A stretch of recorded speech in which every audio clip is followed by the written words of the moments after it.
오늘 말씀은 거룩한 예배를 위하여 시온산에 서는 자들. 오늘은 사도행적 제57장 계시의 장입니다. 우리가 다 잘 아는 것처럼 사도 요한이 우리 지난 시간에 보았는데 지금 어디에 있습니까? 어디에 유배를 갔죠? 반모섬. 이 반모섬에서 이제 요한계시록에 기록된 것처럼 계시를 보게 되는데요. 사도 요한이 계시를 본 날이 어느 날이었습니까? 어느 날이죠? 안식일. 주의 날이라고 되어 있는데요. 그 날은 바로 안식일입니다. 안식일은 하늘로부터 오는 계시를 볼 수 있는 가장 적당한 날이죠. 적합한 날입니다. 왜냐하면 안식일은 우리의 영적 유익을 위해서 하나님께서 태초로부터 거룩한 날로 지정하셨기 때문입니다.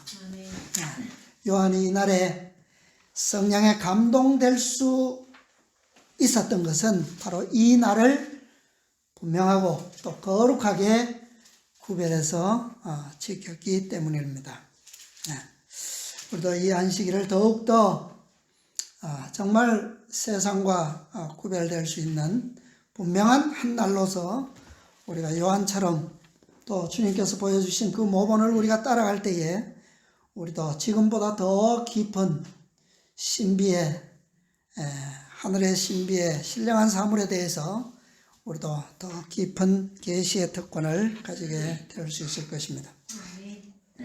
자, 오늘 말씀은 요한계시록 지난 안식일에 보았던 말씀 뒤에 말씀을 보겠습니다. 계시록 1장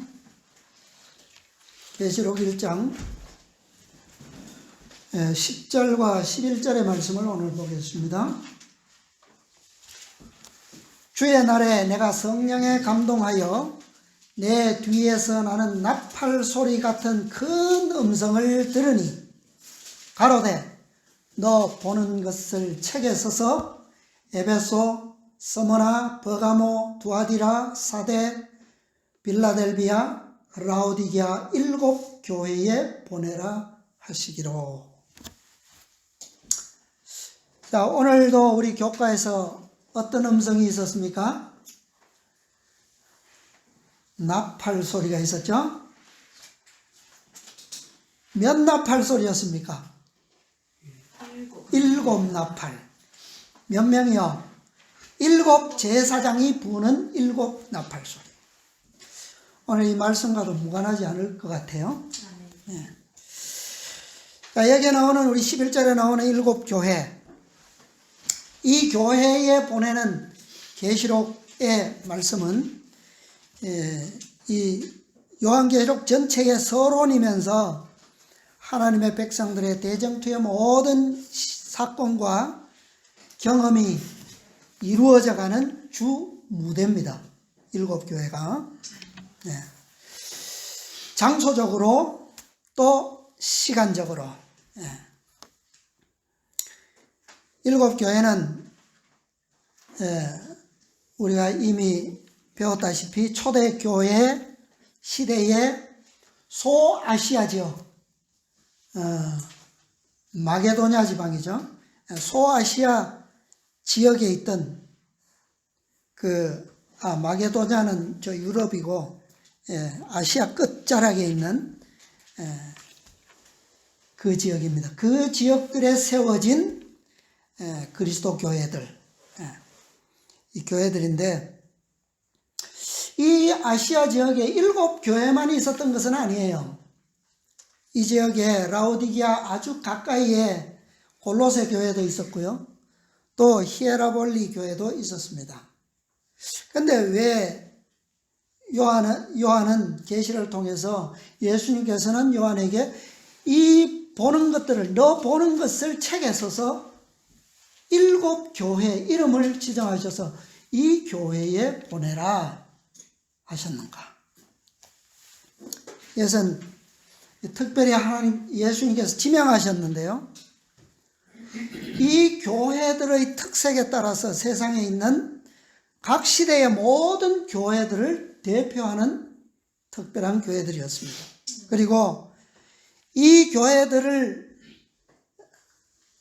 대표하는 각 나라, 각 시대의 그리스도 교회의 기별을 받는 것으로 상징하기 위해서 이 특별히 7교회가 선택되었다라고 하는 사실입니다. 왜 7이냐? 그것은 잘 아시죠? 자, 7의 상징은 완전입니다. 그리스도 교회의 완전하고도 확실한 승리에 대한 표상으로서 이 7교회가 부르심을 받았다라고 하는 거예요. 완전하고도 확실한 승리. 그것이 바로 이 7교회가 상징하고 있는 7의 표상입니다. 그리스도께서는 이 요한에게 너 보는 계시를 어디에 써서요? 어디에 쓰라고요? 11절에 보니까 책에 썼어 그랬어요. 이 책에 써서 보내라고 하신 것은 그냥 편지가 아니고 이 계시가 어떤 의미를 담고 있는 것 같습니까? 한 세대나 한 시대에만 적용되는 것이 아니라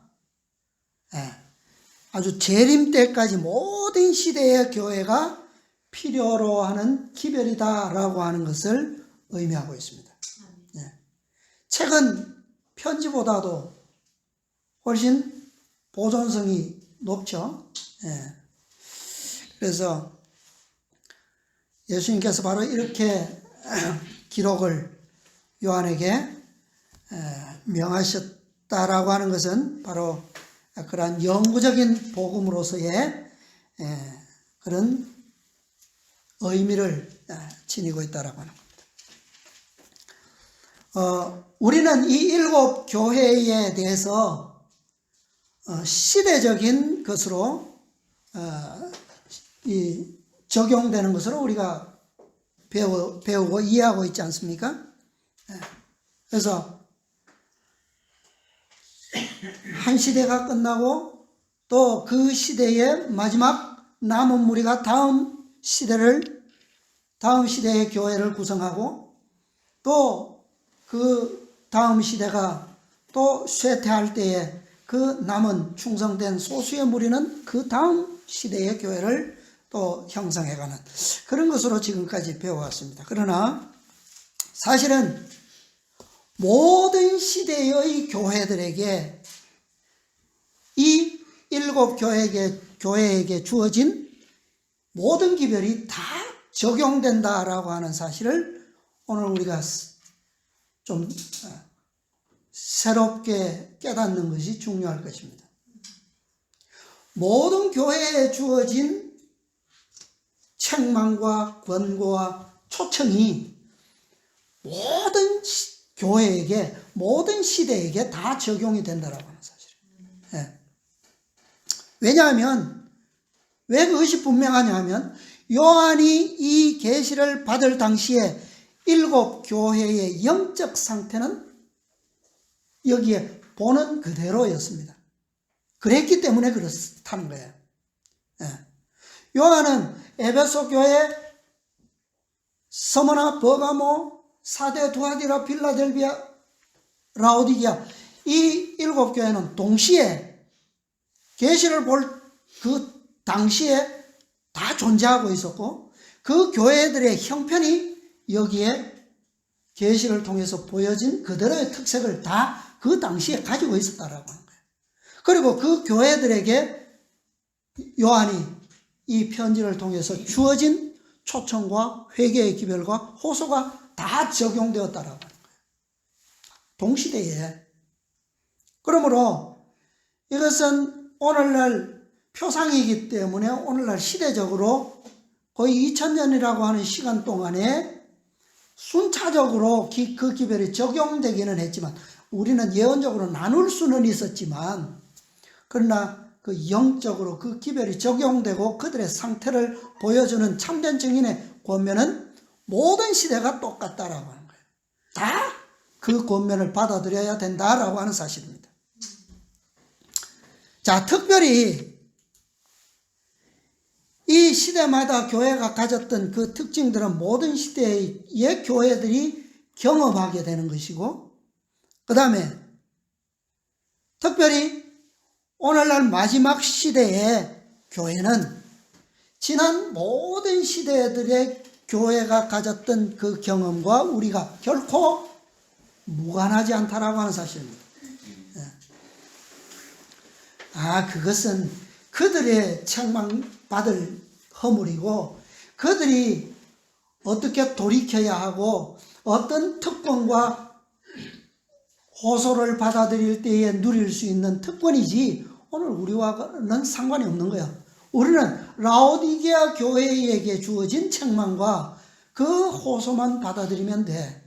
그리고 우리의 받을 특권은 그들과는 다르게 특별한 거야. 그렇게 생각한다면 우리는 뭐야? 실수할 수밖에 없어요. 놓치는 겁니다.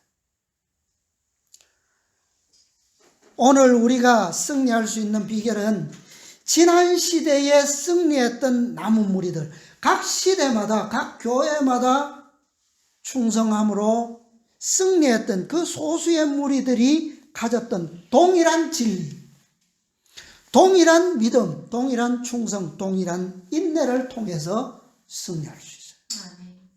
그것이 우리가 최종적으로 누리게 될 것이라는 겁니다.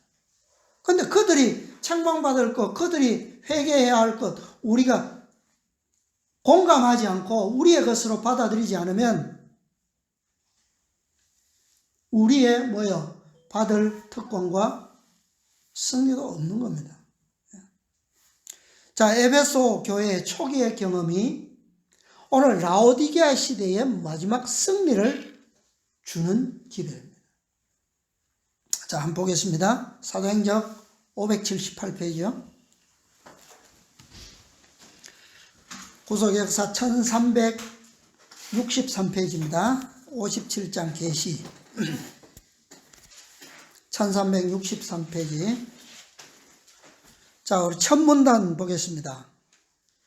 사도 시대의 그리스도의 신도들은 성실과 열성으로 충만하였다. 자, 우리 에베소 교회의 초대 교회의 이 특성이 무엇인지는 우리가 너무나 잘 알죠? 근데 다시 한번 깊이 보겠습니다. 그들은 주님을 위하여 끈기 있게 노력하였고 그리하여 격렬한 반대에도 불구하고 비교적 단시일 동안에 하늘나라의 복음을 이 세상 인간이 거하는 모든 지방에 전파하였다. 다시 말하면 예수님께서 제자들에게 12제자들을 통해서 맡겨주셨던 사명, 마태복음 24장 14절의 사명이 이들에 의해서 성취되었다라고 하는 사실입니다. 단시일 안에, 짧은 기간 동안에. 정확하게 보면 예수님께서 AD 31년에 돌아가셨는데 예루살렘이 몇 년에 망했죠? 멸망했습니까?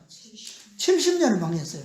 그러니까 스데반이 순교당하는 AD 34년까지는 그리스도의 사업이었고 그때로부터 예루살렘이 멸망되기까지의 35년의 기간은 제자들에게 주어진 사명의 기간이었습니다. 그 기간 동안에 전 세계 복음을 전파했다는 얘기예요.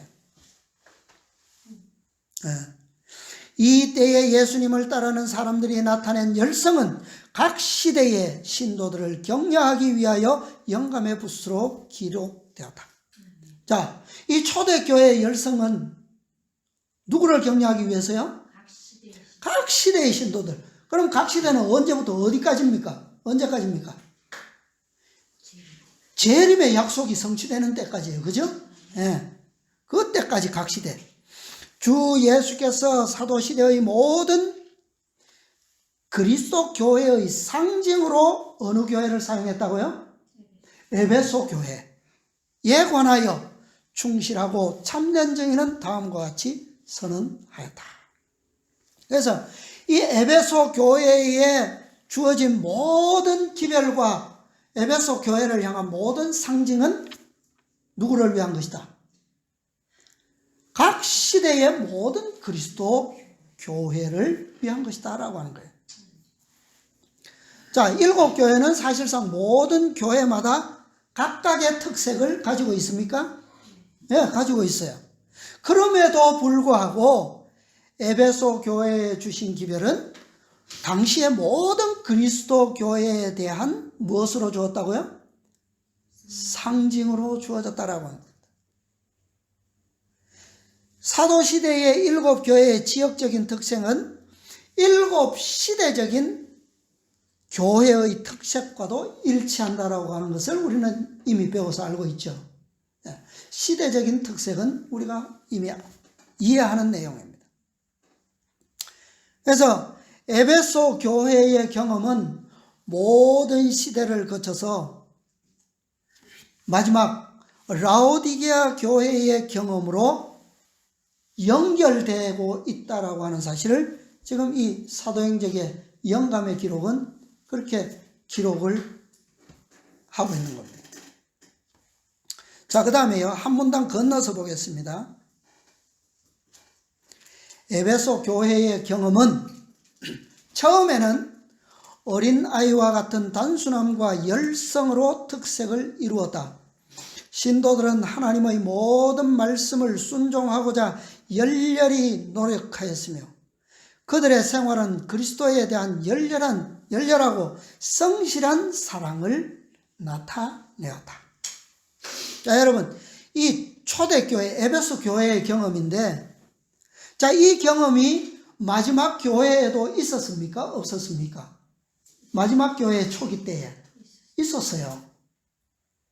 사실상 예언적으로는 빌라델비아 시대부터 시작되었지만 그 빌라델비아 시대의 경험은 라오디게아 교회의 초기 경험이죠. 네. 이때 나타냈던 경험은 바로 초대교회가 가졌던 그 열성과 동일한 경험이에요. 그들은 구주께서 항구적으로 그들의 마음에 계셨으므로 하나님의 뜻을 행하기를 즐거워하였다. 구속주에 대한 사랑으로 충만한 그들의 최고의 목표는 영혼을 구주께 인도하는 것이었다. 네, 재림운동 때에 모든 재림기별에 동참한 모든 신도들의 마음이 이랬습니다. 그리고 단시일 동안에 이 재림운동이 어디까지요? 전 세계에 퍼졌어요. 네, 초대교회 때처럼.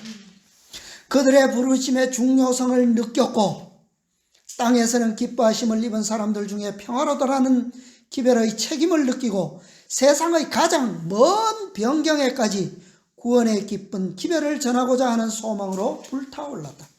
그리고 세상은 그들이 예수와 함께 있었다는 것을 알았다. 알았습니까? 네.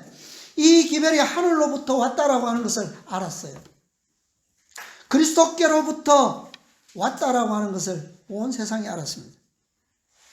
회개하고 용서함을 받고 정결하게 된 죄인들은 당신의 아들을 통하여 하나님과 협력하게 되었다. 자, 교인들은 의견과 행동이 하나가 되었다. 재림운동 때에도 그랬죠. 네, 하나가 되었다. 기별을 받아들인 사람은 다 하나가 되었습니다. 그리스도께 대한 사랑은 그들을 함께 묶은 금사슬이었다. 그들은 계속 주님을 더욱더 완전히 알고자 하였으며 그들의 생활에는 그리스도의 무엇이요? 기쁨과 평화가 나타났다. 자, 이 초대교회의 경험, 마지막 라오디게아 교회의 초기 경험이었고 또다시 한번 이 경험이 반복될 것입니다. 남아있어요. 네. 자, 초기 문집에 나와있죠. 마지막 남은 소수의 백성들, 재림을 열렬히 소망하면서 진리에 굳게 서 있는 사람들, 성령을 구하든 바라고 함께 하나가 일치되었던 그들에게 무엇이 있었다 그랬어요? 사랑과 기쁨과 평안. 그 앞에 또 두 가지가 있습니다. 뭐죠? 빛과 능력.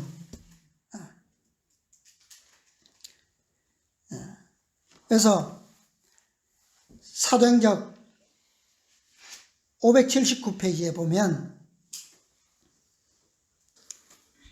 많은 아까 읽었죠? 불신자들이 그리스도인의 소망의 이유를 알게 되었다. 왜 저렇게 세상에 있으면서도 세상 사람 같지 않은 저들 왜 저렇게 열렬하게 저것을 호소하고 간절하게 부르짖고 찾고 하는지에 대한 뚜렷한 이유를 누가요? 세상이 불신자들이 알았다. 이게 뭡니까? 이것이 바로 그제야 끝이 오리라 라고 하는 증거예요. 그죠? 네. 자, 그 다음에 초대교회의 후기의 경험을 보겠습니다. 자, 1364페이지요. 왼쪽 중간입니다. 사도행전 580인데요. 그러나 얼마 후 신도들의 열심은 어떻게 해요? 쇠해지고 하나님께 대한 그들의 사랑과 상호 간의 사랑이 식어지기 시작하였다. 냉담함이 교회 안에 몰래 들어왔다. 어떤 이들은 저희가 진리를 받았던 기이한 방법을 잊어버렸다. 고대 이스라엘 백성들이 그토록 배우지 못했던 것이 여기 그리스도 교회에서도 초대교회의 이 후기 경험 가운데서 또 나타나고 있어요. 한 사람 한 사람 연로한 기수들은 그들의 자리에 쓰러졌다.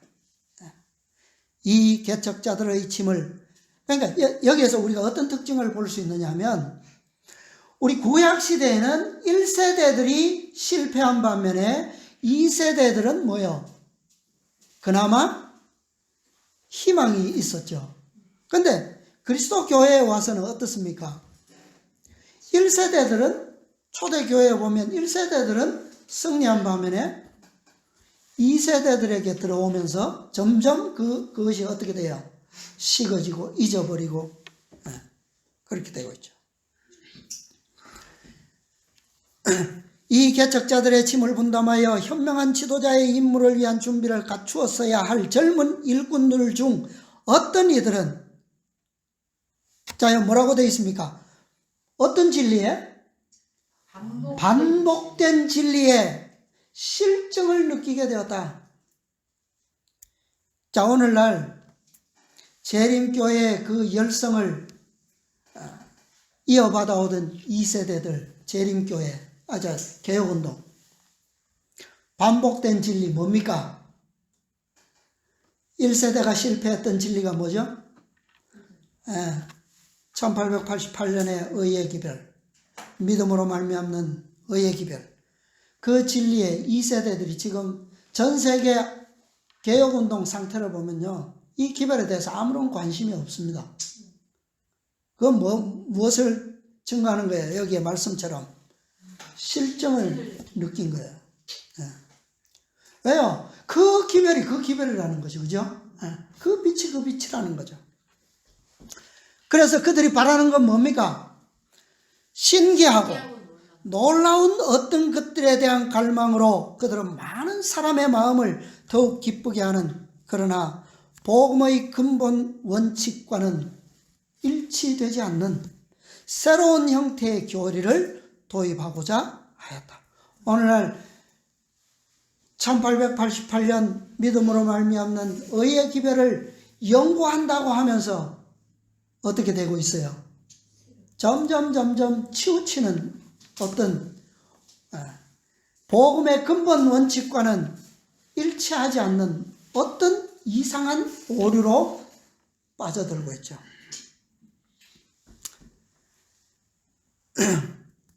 자기 과신과 영적 맹목으로, 그러니까 이게 아니면 이거예요.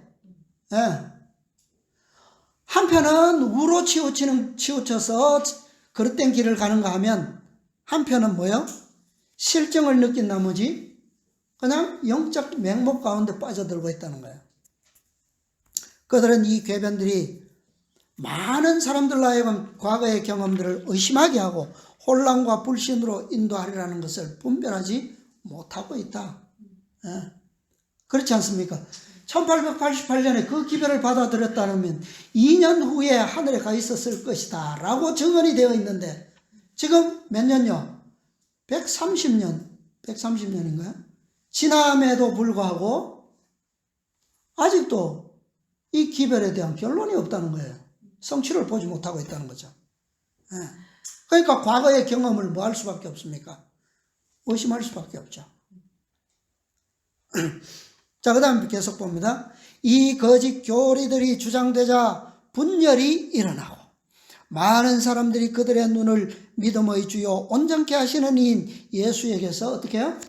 돌이켰다. 잃어버린 거예요.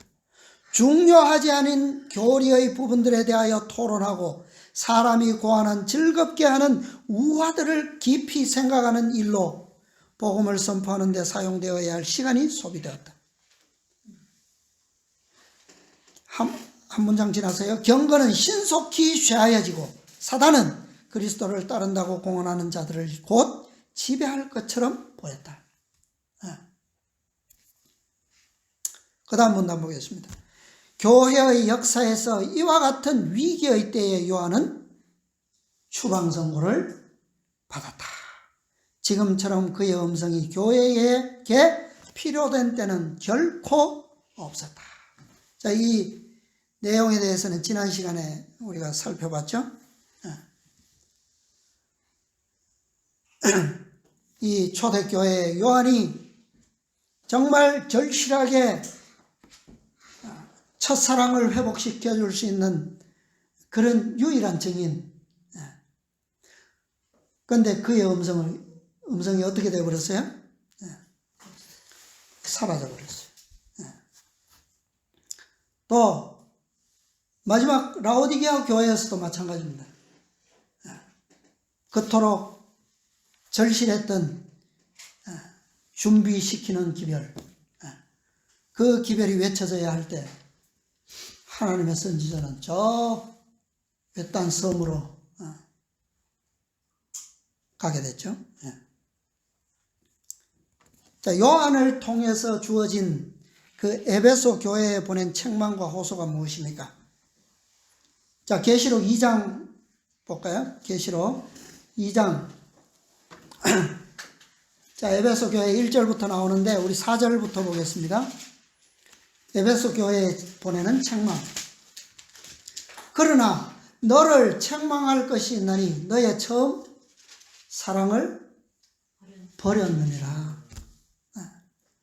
5절. 그러므로 어디서 떨어진 것을 생각하고 회개하여 처음 행위를 가지라. 만일 그리하지 아니하고 회개치 아니하면 내가 네게 임하여 내 촛대를 그 자리에서 옮기리라. 이것이 에베소 교회의 후기 경험입니다. 그리고 그 교회에 주어진 책망과 호소의 기별이에요. 그런데 이 경험이 누구에게 돼요? 마지막 재림교회가 그리스도를 시야에서 어떻게 했다고요? 잃어버리는 동일한 경험을 반복했다는 거예요. 그리고 화이트 선지자는 이 에베소 교회의 결점에 대해서 바로 라오디게아 교회에게 보낸 호소로 연결시키고 있습니다. 사도행전 그 문단이 이어지는 부분을 보면 이 책망과 호소의 기별이 주어진 그 다음 문단에 보면, 자, 오른쪽 중간입니다. 1366페이지. 1366 오른쪽 중간에 보면 그 윗 문단에 보면 방금 우리가 읽었던 계시록 2장 에베소 교회에 보내는 권면이 있어요. 그 다음에 중간에 문단 보겠습니다. 교회는 결점이 있었다. 그러므로 엄중한 책망과 징계를 받을 필요가 있었다. 그리하여 요한은 복음의 근본 원칙들을 잊어버리고 그들의 구원의 소망을 위태롭게 하는 자들에게 보내는 경고와 책망과 호소의 기별을 기록하도록 영감을 받았다. 그러나 하나님께서 보내어야 할 필요가 있다고 보시는 책망의 말씀은 항상 부드러운 사랑으로 그리고 참여하는 모든 신도들에 대한 화평의 약속과 함께 주어진다. 주께서는 에베소 교회에게 뭘요? 경고와 책망과 호소의 기별을 기록하도록 영감을 받았는데 그 기록은 무엇으로 여기에 마지막 선지자는 무엇으로 연결시키고 있습니까? 이 기별이 어느 교회에 주어진 기별이에요? 볼지어다 내가 문 밖에 서서 두드리노니 누구든지 내 음성을 듣고 문을 열면 내가 그에게로 들어가 그로 더불어 먹고 그는 나로 더불어 먹으리라. 이게 에베소 교회에 보내는 기별입니까? 그런데 마지막 선지자는 에베소 교회에 보내는 기별을 라오디게아 보내는 권면에다가 바로 접속시키고 있어요. 자, 여기 보면 볼지어다 내가 문 밖에 서서 두드리노니 누구든지 내 음성을 듣고 문을 열면 이게 무슨 말이에요? 그리스도의 음성을 듣고 문을 연다라고 하는 이 행위는, 이 믿음의 행위는 바로 에베소 교인들에게는 뭡니까? 잃어버린 무엇을요? 첫사랑을 되찾는 것과 같은 거죠. 그렇지 않습니까? 문 밖에 계신 그리스도, 문을 열면 다시 뭐예요? 그분을 되찾는 거예요. 회개하고 처음 행위를 가지는 것과 같은 것이라는 거예요. 예. 자, 마찬가지로 라오디게아 교회의 결점 또한 에베소 교회의 결점과 동일하다라고 하는 의미입니다. 자, 라오디게아의 결점이 뭐예요? 그들은 차지도 않고 덥지도 않은 뭐예요? 뜨뜻미지근한 거예요. 근데 이 표현은 에베소 교회의 표현으로 보면 뭡니까? 사랑이 뭐 한다는 거예요? 식었다라는 얘기예요. 예. 그 표현과 동일한 거죠. 자, 라오디게아 교회에 보내는 경고, 너를 토하여 내치리라. 이 경고와 에베소 교회의 경고는 뭐야? 내 촛대를 그 자리에서 옮기리라. 같습니까? 같지 않습니까? 같죠? 예. 그래서 에베소 교회에 주어진 그 사랑, 그죠? 그 복음은 라오디게아 교회에서도 동일한 무엇을 통해서요? 복음을 통해서 승리하게 될 거라는 거죠. 그리고 그들의 경험 또한 똑같다라고 하는 겁니다. 그래서 요한이 받은 이 계시의 기별과 1888년 존 소어 와그너가 전한 기별은 둘 다 회복과 승리를 위한 같은 상황, 같은 맥락에서 주어진 특별한 섭리로 베풀어진 기별이라는 거죠. 그래서 요한은 초대교회의 최종 승리의 표상으로, 그죠? 최종 승리의 표상으로, 그리고 요한은 다음 마지막 세대들을 위한 기별자로서 상징적인 인물이 된 거예요. 그래서 요한이 이 기별을 쓴 것은 AD 거의 97년, 98년 그렇거든요. 그러니까 초대교회가 몇 년도까지입니까? 100년까지잖아요. 그러니까 그 마지막까지 남은 최종 승리의 소수의 무리의 대표자로서 요한이 바로 이 사명을 감당하게 된 것입니다. 그는 유배지에서도 거룩한 안식일을 지킴으로써 충성스럽게 지킴으로 마지막 시대에 라오디게아 시대의 14만 4천인의 승리의 표상으로서 어느 날에 안식일에 계시를 받았다라고 하는 거예요. 네. 자, 581페이지요. 사도행전 다음 문단입니다. 아까 읽었던. 그러나 주님의 손길은 어두움 속에서 눈에 보이지 않게 움직이고 있었다. 하나님의 섭리로 요한은 그리스도께서 당신에 대한 그리고 교회의 교화를 위한 거룩한 진리에 대한 놀라운 계시를 그에게 주실 수 있는 어디에? 곳에 있게 되었다. 그러니까 하나님의 거룩한 섭리는, 계시는 승리한 자에게 주어지는 것이죠. 그런데 그에게 주어진 섭리가 뭐예요? 다음 문단요. 진리의 원수들은 요한을 유배시킴으로 하나님의 충실한 증인의 음성을 영원히 침묵시키고자 하였으나 반모에서 요한은 그 가마가 세상 끝날까지 교회를 계속 강화시켜줄 한 기별을 받았다. 자, 이것이 그에게 주어진 섭리인데 왜 그에게 이런 섭리가 주어졌느냐? 어떻게 그는 세상 끝날까지 있을 교회의 승리를 위한 기별을 위탁받는 그런 계시를 볼 수 있었는가? 자, 다음 문단. 자, 오른쪽 중간입니다. 영광의 주께서 추방당한 사도에게 나타나신 날은 어느 날요? 안식일이었다. 요한은 그가 유대의 동리들과 성읍들에서 백성들에게 설교하던 때처럼 반모에서도 안식일을 거룩히 준수하였다. 똑같이 그는 그 날에 관하여 주어진 귀중한 약속들을 자신의 것으로 주장하였다. 평안한 때에나 또 고향에서 시련과 핍박이 주어섰을 때에나 지금은 감옥 같은 유배당한 그 섬에서나 그의 안식일을 거룩히 구별해서 주님과의 그 풍성한 언약의 속에 머무는 것은 언제나 한결같은. 예. 이것이 그로 하여금 승리를 인침받게 한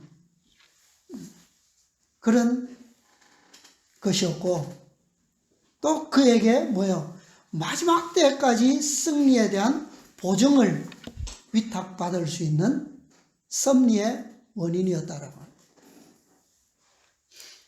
그리스도께서 안식일을 거룩히 구별하셨고 사도 요한이 안식일을 거룩히 지켰습니다. 이것이 바로 태초부터 믿음과 충성에 대한 표였다라고 하는 것이에요. 예.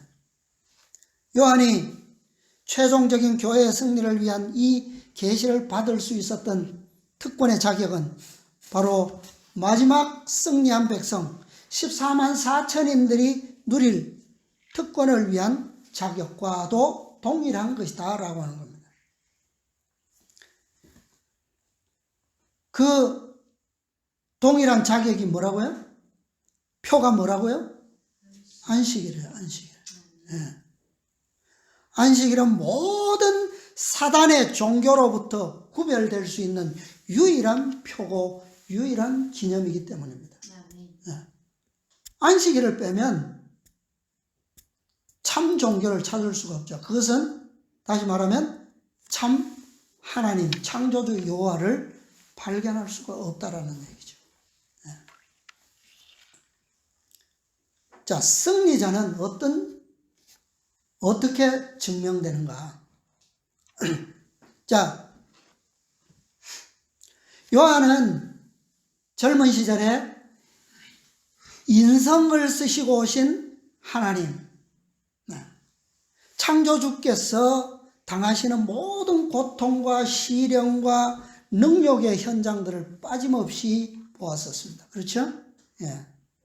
그런데 이제 그는 승리자로서 누구를 보고 있어요? 누구를 볼 수 있습니까? 인성을 쓰신 상태이기는 하지만 지상에 계시던 하나님과는 어떻게 다른 하나님이에요, 지금? 하늘의 영광의 본체, 광채이신 그리스도의 모습을 지금 보고 있는 거잖아요. 그죠?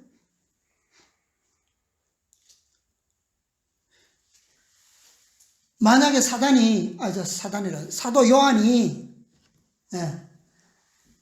지상에서도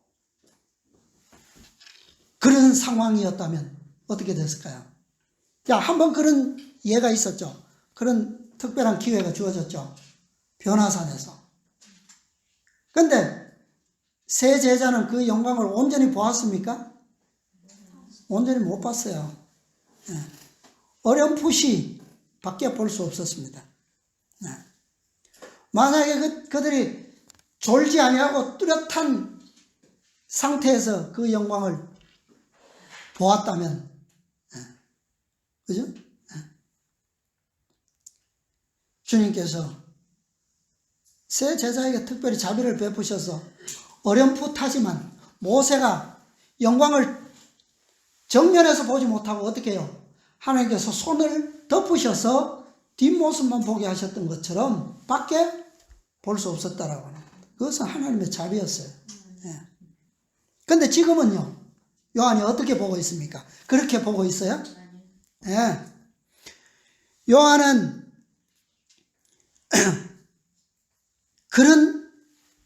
그렇게 보는 것이 아니라 지금 그분의 머리로부터 얼굴과 눈과 입과 손과 발까지 그분이 입고 계신 빛나는 옷과 또 그분의 하늘에서 들리는 많은 물소리와 같은 음성까지 그 순간에 요한이 어떻게 됐어요? 사실은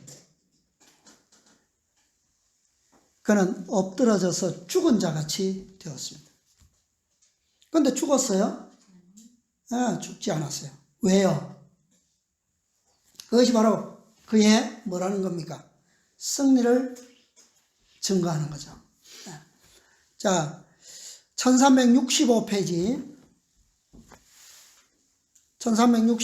왼쪽 첫 문단 보겠습니다. 요한은 이렇게 기록한다. 내가 볼 때에 그 발 앞에 엎드러져 죽은 자 같이 되매 그가 오른손을 내게 얹고 가라사대 두려워 말라.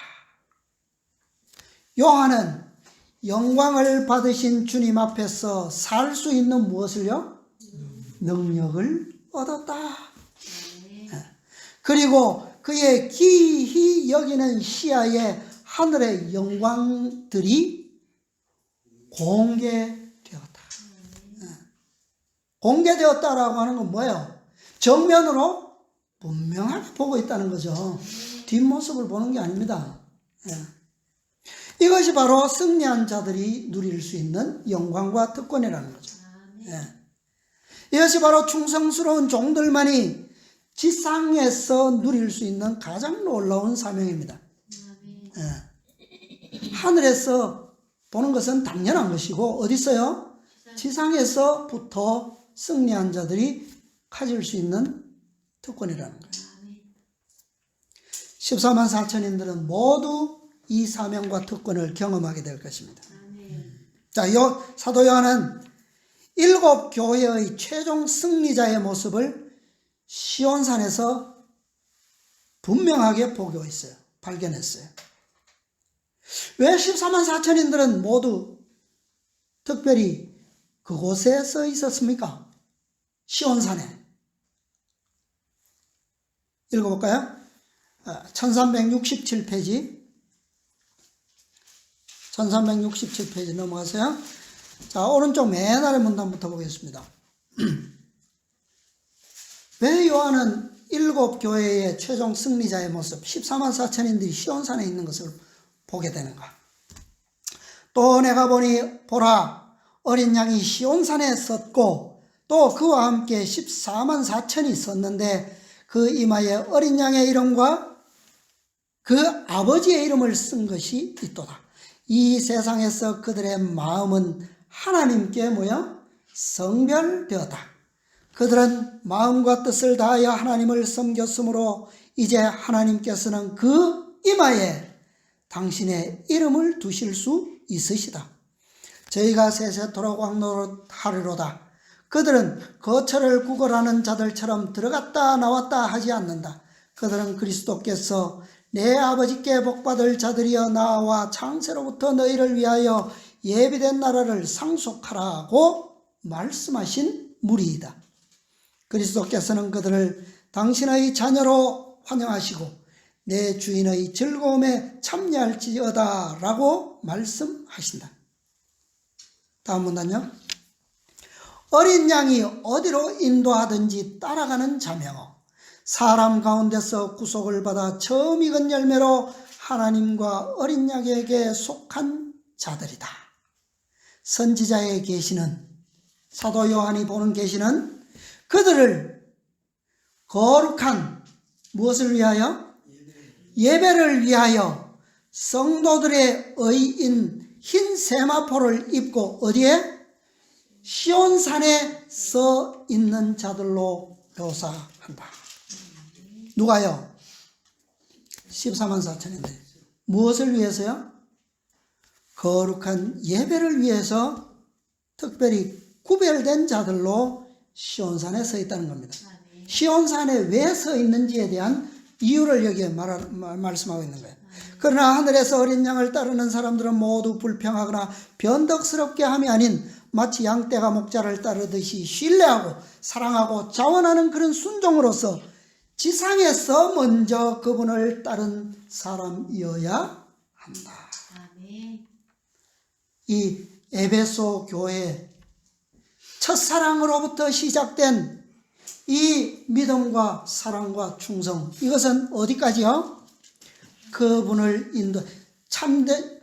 참되고 충성된 증인이 인도하시는 대로 에베소 교회, 서머나 교회, 버가모, 사데, 두아디라, 필라델비아, 라오디게아까지 따라가는 자들로 뭐예요? 묘사되어 있다는 거예요. 최종적으로 선 자리가 어디예요? 그들이 시온산이니까. 거기에 뭐가 있습니까? 시온산에 뭐가 있어요? 예배하기 위해서 그 서 있다고 그랬잖아요. 거기에 성전이 있기 때문입니다. 그런데 그들이 최종적인 이 자리에 성전에 들어갈 수 있기 위하여서는 어디부터 출발해야 한다? 지상에서부터 어린 양이 어디로 인도하든지 따라가는. 예. 그래서 초기문집 19페이지에 보면 시온산 위에 거룩한 성전이 있고 그 성전에는 누구만 들어간다고요? 14만 4천인만이 들어간다고 예수님께서 말씀하고 계시는 거예요. 자, 그 초기문집 19페이지 보고 마치겠습니다. 시온산이 바로 우리 앞에 나타났고, 문단 중간인데 제가 어디쯤인지는 잘 모르겠네요. 19페이지 문단 중간쯤에 보면 시온산이 바로 우리 앞에 나타났고 그 산 위에는 영광스러운 성전이 있는데 그 주위에는, 여러분 잘 보세요, 뭐가 있다고요? 7개의 산들이 있습니다. 아, 왜 하필이면 7개의 산이 있어요? 그 산들에는 장미와 백합이 자라고 있었다.